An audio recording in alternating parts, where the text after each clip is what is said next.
Check, check, check, check. All right, we're live. Okay. Well, guys, God bless you. Jesus Christ is Lord and Savior. All reverence and glory belongs to Him.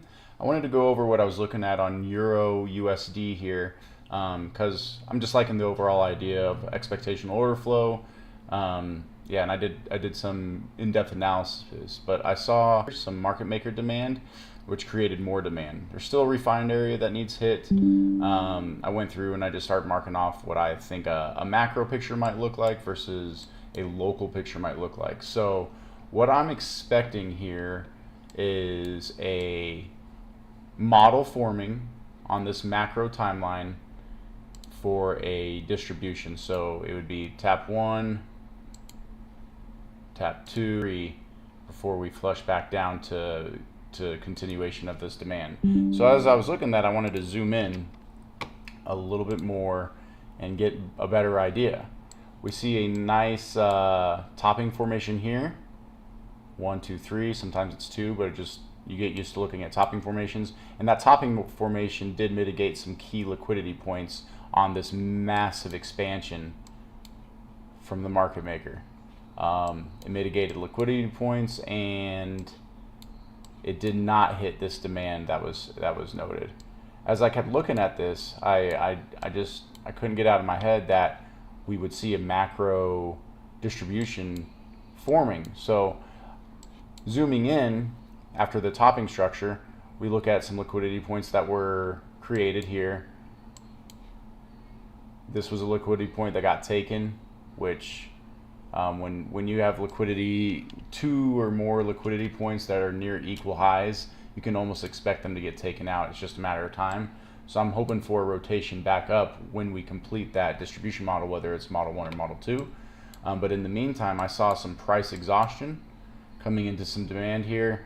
This demand didn't deliver too much. It was a nice inefficiency. This demand seemed to get more of a reaction. And so when I mark a point like this, just in a straight circle, I'm using it as a PS of a Wyckoff model, or PSY.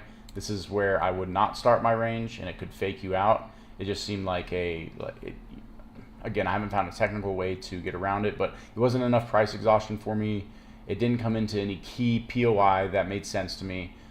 So this is not where I'm starting my range. I am starting my range right here, because we hit a good demand POI, we saw a reaction from it, and now as I break down and go into a lower time frame, we're starting to see a very nice clean return to zone. We got our range low, so tap 1, range high, nice clean return to zone is forming here, or liquidity trail, however you want to look at it. But because we have extreme liquidity right here, not that, but this guy here, because we have extreme liquidity beyond our extreme demand, I am personally looking for a model 1 to continue this, or at least a mitigation of both, right? It doesn't have to necessarily be a model 1 where the third tap deviates the second tap. Sure would be nice, just because it would give me a little bit more peace of mind and confidence in my entry. But I'm definitely want this demand to be somewhat disrespected. Nice market structure coming down. At least a tap here before our breakout structure. That's what I would like to see. But yeah, I just wanted to share what I was doing today. I'm going to upload more of these technical analysis videos because I think they might be helpful in just the overall process of things, getting a look of what the bigger picture might look like in comparison to the local picture, because they do bleed into one another quite a bit, especially if you're in confirmed models. But anyway, hope all is well. God bless. Take care.